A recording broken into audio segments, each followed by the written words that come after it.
যাই ଋଷ୍ୟମୁଖ ପର୍ବତ ଶିଖରରେ ଦଣ୍ଡାୟମାନ ହେଲା। ମହର୍ଷି ମାତଙ୍ଗନ ଋଷି ତାକୁ ଦେଖି କ୍ରୋଧ ଚର୍ଚ୍ଚିତ ହୋଇ ତାକୁ ଅଭିଶାପ ଦେଲେ ଯେ ଆଗ ଦିନ ଠାରୁ ତୁ ଯେଉଁ ଦିନ ଏ ଋଷ୍ୟମୁଖ ପର୍ବତ ଶିଖରକୁ ଆସିବୁ, ଯେଉଁଭଳି ଦୁନ୍ଦୁବି ରାକ୍ଷସ ନାଶା ଏବଂ କର୍ଣ୍ଣବାଟେ ରକ୍ତ ଉଦ୍ଗାରିତ କରି ପ୍ରାଣ ତ୍ୟାଗ କରିଛି, ତୁ ସେଇଭଳି ରକ୍ତ ଉଦ୍ଗାରିତ କରି ପ୍ରାଣ ତ୍ୟାଗ କରିବୁ। ବାୟୁବୀର ଭୟ ପାଇ ଦୁନ୍ଦୁବି ରାକ୍ଷସର ଶବକୁ ଫିଙ୍ଗି ଦେଇ କିଷ୍କିନ୍ଧା ନଗରକୁ ପ୍ରତ୍ୟାବର୍ତ୍ତନ କଲା।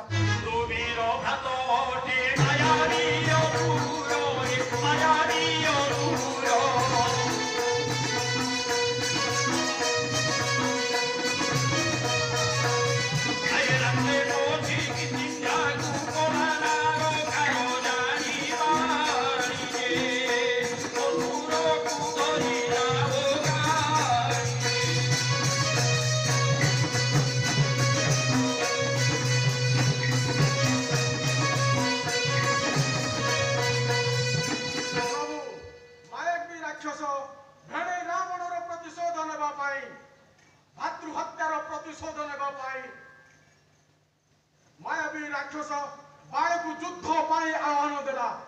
ତା ନାଁ ମାୟାବୀ ପ୍ରଭୁ। ସେ ଅନେକ ପ୍ରକାର ମାୟା ରଚନା କରି ଯୁଦ୍ଧ କରିପାରେ। ବାଳି ସହ ଏକ ଦିନ ନୁହେଁ, ଦୁଇ ଦିନ ନୁହେଁ, ମାସ ମାସ ଧରି ଯୁଦ୍ଧ ଚାଲିଥାଏ।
दिने मु एक अलौकिक घटना देखा पाइली प्रभु। से अलौकिक घटना कौन प्रभु जानती? से बिंबर द्वार देश दे बैतरणीर सुओ छुटी आसला परी रक्तर सुओ छुटी आसला प्रभु। मो मन मध्य अनेक प्रश्नवाची सृष्टि है।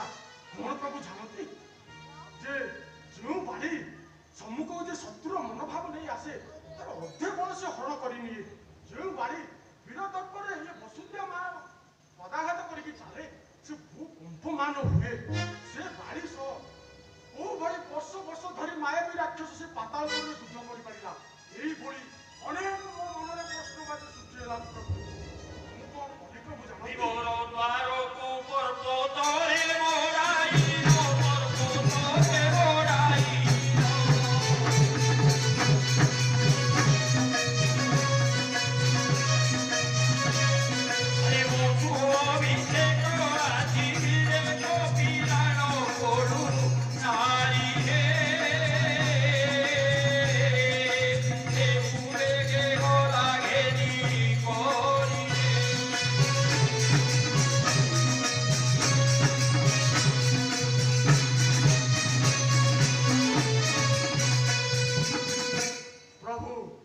जो मायावी राक्षस माया रचना करी मो मन भितर भ्रांत धारणा सृष्टि होता है मायावी राक्षस माया रचना करी मो भाई प्राणी को प्राण रे बद्ध करी पारिला से मायावी राक्षस जदि किष्किंधा को आसे से किष्किंधा नगर नारी काहार को छाड़िबो नै समस्त को प्राण रे बद्ध करिवो एई भली मो मन मध्य रे अनेक चिंताधारा आसिला मु कोन कहि प्रभु जानत विराट काय पस्तर नेई से बिंबर द्वार देश को निगड़ करि देई किष्किंधा नगर को प्रत्यावर्तन कली किछि दिन गला परे मंत्री सैन्य सामत समस्त को सबू सेठाकार घटना बुझाई पड़ी राज्य अचलनीय अवस्था देखी समस्त अनुमति क्रमे मु हेले किष्किंधा नगर रे राजा मु राजा होई सिंहासन रे बसी थाए मोर मान धरी सेही समय रे बाली वीर आसी मोर पत्नी को बड़ पूर्वक हरण करी नै चली गला करबोते के सौधरी वारी चारी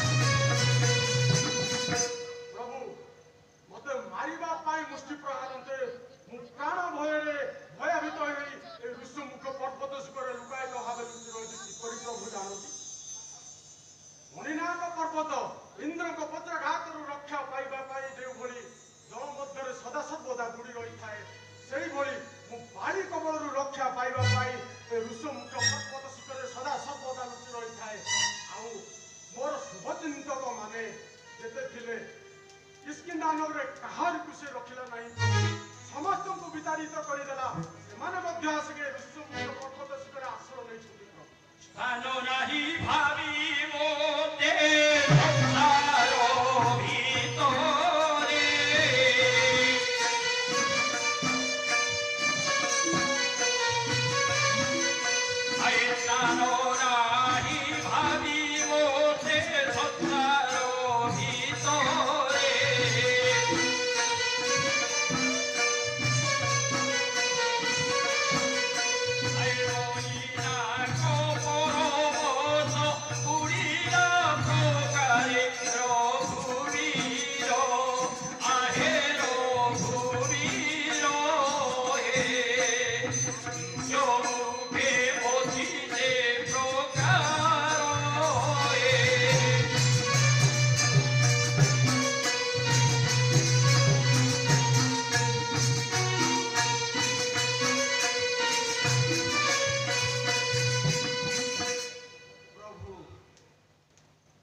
ऋषमुख पर्वत शिखर आश्रय नहीं किपरि प्रभु जानती जबकि इंद्र वज्रघात रक्षा पाइबा पाई मणिनाग पर्वत सदा सर्वदा जल मध्य लुकायित भाव बुड़ी रही थाए बाली कबल से रक्षा पाइबा पाई ऋषमुख पर्वत शिखर लुचि रही थाए प्रभु सीतांकुरा बड़ने लारो थोरे बोधाई थोरे बोधाई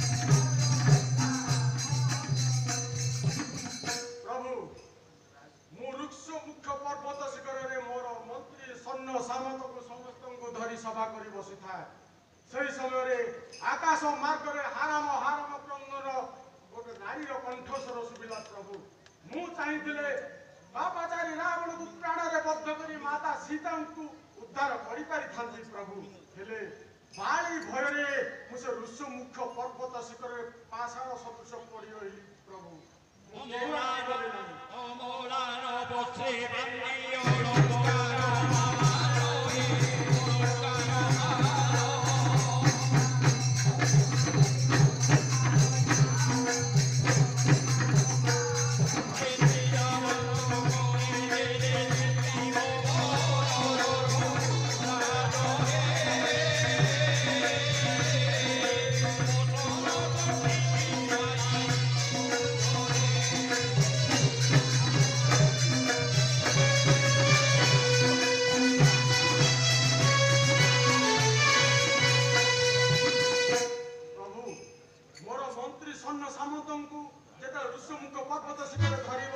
हेलो सभा करुଥିଲି ସେହି ସମୟରେ ଆକାଶ ମାର୍ଗରୁ ମାତା ସୀତା ଅମଳାନ ବସ୍ତ୍ରରେ ଅଳଙ୍କାରମାନ ବାନ୍ଧି ତଳକୁ ନିକ୍ଷେପ କରିଥିଲେ। ଆପଣ ଚିହ୍ନଟ କରନ୍ତୁ ଇଏ ମା ସୀତାଙ୍କର କି ଆଉ କାହାର? ନିଅନ୍ତୁ ପ୍ରଭୁ। ଲକ୍ଷ୍ମଣ ମୁଖକୁ ଯାଇ ରଘୁକୁଳ ସାଇ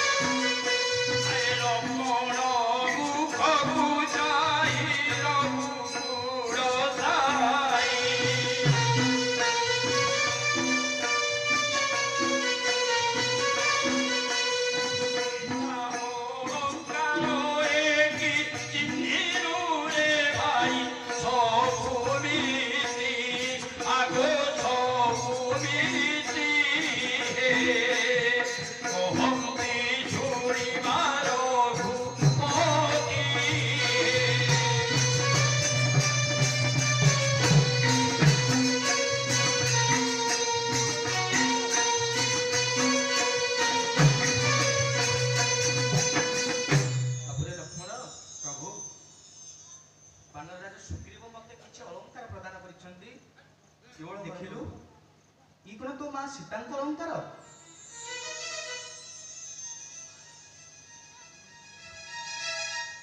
Oh,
ଶିବ ସରସାର ଗୁଣ ଦେଇ ତୁମର ପାଣି ଗ୍ରହଣ କରିଥିଲା ରାମ। ହେଲେ ତୁମକୁ ବିବାହ କରିବା ପୂର୍ବରୁ ବିବାହ କରିବା ପରେ ଆଜିଠାରୁ ମଧ୍ୟ କେବେ ହେଲେ ରାମକୁ ମାୟା କରିନଥିଲ ସୀତେ। ହେଲେ କାହିଁକି ରାମ ପ୍ରତି କପଟତା ଆଚରଣ କଲ? ଏ ନିଖଣ୍ଡ ଅରଣ୍ୟ ରୂପୀ ଅତଳ ଜଳରାଶି ମଧ୍ୟରେ ରାମକୁ କାହିଁକି ଏକା କରି ଚାଲିଗଲ ସୀତେ? କାଳେ ହୃଦ ହୃଦୟ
से सत्य तुम पाई नथिला हे राम पाइथिला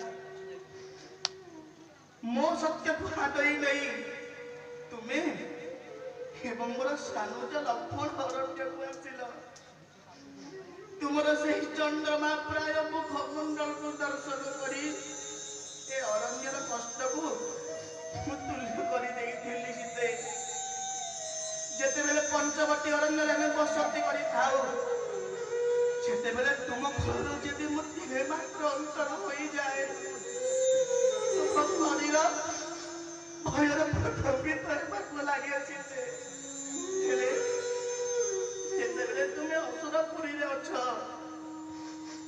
अत्यंत विकट राक्षस मानकर विकट राग तुम श्रवण करथिबो विकट राक्षस मानकर रूप को तुम स्वर करथिबो बाबूजी जो सीतांक कोहर मुले मात्र अंतर हो गले सीतांकर करमीर भय प्रकम्बित हुए सीता असुरपुरी तार जीवन किपरि धारण कर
एकादशा विधाता लिखो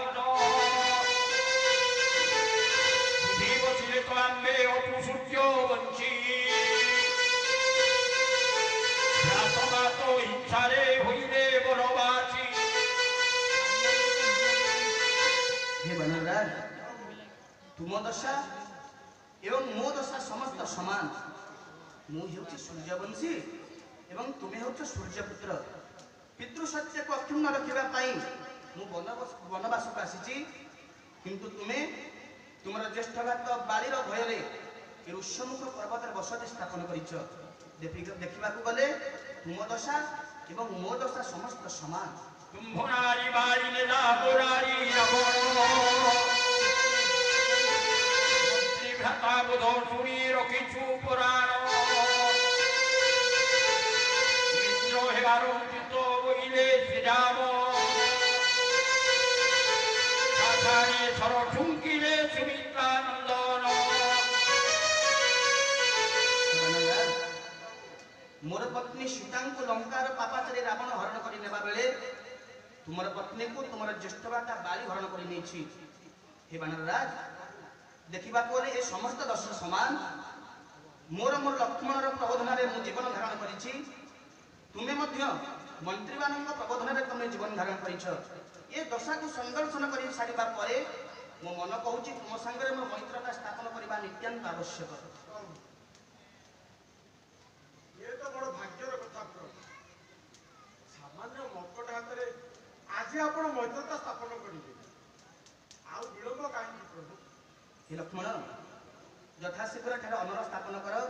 ସର୍ବଦେବତାଙ୍କୁ ସାକ୍ଷ୍ୟ କରି ମୁଁ ବାନରରାଜ ସୁଗ୍ରୀବଙ୍କ ସାଙ୍ଗରେ ମୈତ୍ରତା ସ୍ଥାପନ କରିବି। ଲକ୍ଷ୍ମଣ ଜାତ ହେଲା ଅଗ୍ନି ବଡ଼ବାର ତେଜ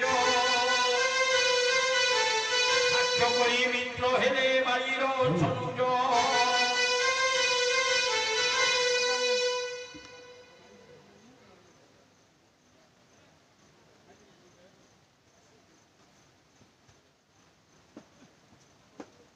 नेत्रं जप्तवस्त्रं त्रिपदमभिदतु शृङ्गं करणं दिशिरीशङ्गरगताब्जस्कन्दिनाशं वृषगकमरुणं बाहुभिष्टये चतुर्भिः दक्षे दक्षे ध्रुवं च श्रुतमपि कुरीशं त्वमरकालभूतं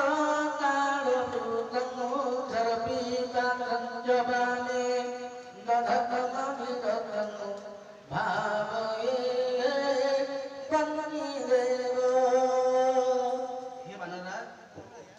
ଅଗ୍ନିଙ୍କୁ ସାକ୍ଷ୍ୟ କରି ରାମ ଆଜିଠାରୁ ଏହି ଶପଥ ନେଉଛି, ତୁମ ସାଙ୍ଗରେ ଆଜିଠାରୁ ମୋର ମୈତ୍ରତା ସ୍ଥାପନ ହେଲା। ତୁମର ସୁଖ ଦୁଃଖରେ ରାମ ସଦା ସର୍ବଦା ଭାଗିଦାର ହେବ। ଅଗ୍ନିକୁ ସାକ୍ଷ୍ୟ କରି ରାମ ଆଜିଠାରୁ ଶପଥ ନେଉଛି। ବାନରାଜ ସୁଗ୍ରୀବ ଅଗ୍ନିକୁ ସାକ୍ଷ୍ୟ କରି ଦଶଟି ବାବାଙ୍କୁ ସାକ୍ଷ୍ୟ କରି ଆଜି ପ୍ରତିଜ୍ଞା କରୁଛି, ମୋ ପିଣ୍ଡରେ ପ୍ରାଣ ଥିଲା ପର୍ଯ୍ୟନ୍ତ ଆପଣଙ୍କ ସହ ମୈତ୍ରତା ସ୍ଥାପନ କଲି। ସୁଗ୍ରୀବର ଶୁଣ ନାଗନର ସୁର ରାମ ଚରଣେ ଶରଣ। ପ୍ରଭୁ ତୁମ ସଙ୍ଗରେ ହୋଇଲେ ମୈତ୍ର ରୂପେ ପ୍ରାପତ ହେବ ଜନକ ଦୁହିତ।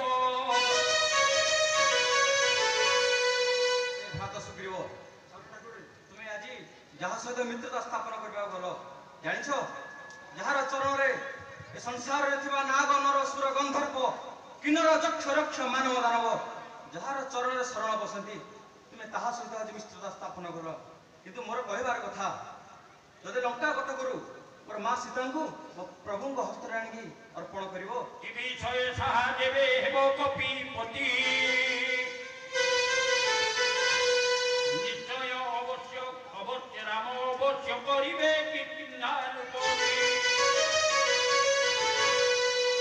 ତୁମେ ଯଦି ଏହି କାର୍ଯ୍ୟଟି ଆମକୁ ସାହାଯ୍ୟ କରିବ, ତାହେଲେ ନିଶ୍ଚିନ୍ତ ମୋର ପ୍ରଭୁ ତୁମକୁ ଏ କିଷ୍କିନ୍ଧ୍ୟା ରାଜ୍ୟର ରାଜା ରୂପରେ ଅଭିଯୁକ୍ତ କରାଇବେ। ବାନରପତି ଶୁଣାଏ ଭ୍ରାତ ସ୍ୱର୍ଗ ପାତାଳ ସହିତ ଚୌଦ ଲୋକରେ ଥିଲେ ସୀତା ଦେବୀ ଆଣି ବାଲିରେ ପଡ଼ିଅଛି ସଂସାର ଧରଣୀ।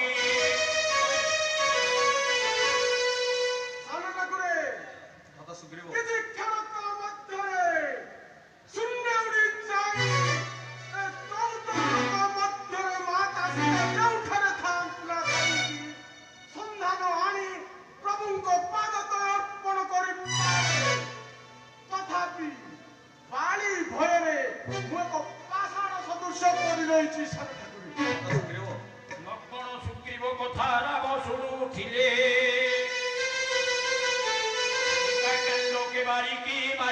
କହିଲେ ଆମ୍ଭ କାର୍ଯ୍ୟ ପଛେ ହେଉ ଆଗେ ତୁମ୍ଭ କାର୍ଯ୍ୟ କରିବାର ଉଚିତ ହେ କପି କୁଳ ରାଜ। ମୈତ୍ର, ପ୍ରଭୁ ତୁମର ଏବଂ ସାନୁଦର ସମସ୍ତ କଥା ମୁଁ ଶ୍ରବଣ କରିଛି। ପ୍ରଭୁ ଯେହେତୁ ତୁମ ସଙ୍ଗରେ ମୁଁ ମୈତ୍ରତା ସ୍ଥାପନ କରିଛି, ଯେହେତୁ ତୁମର ଜ୍ୟେଷ୍ଠ ଭ୍ରାତା ବାରି ତୁମର ଶତ୍ରୁ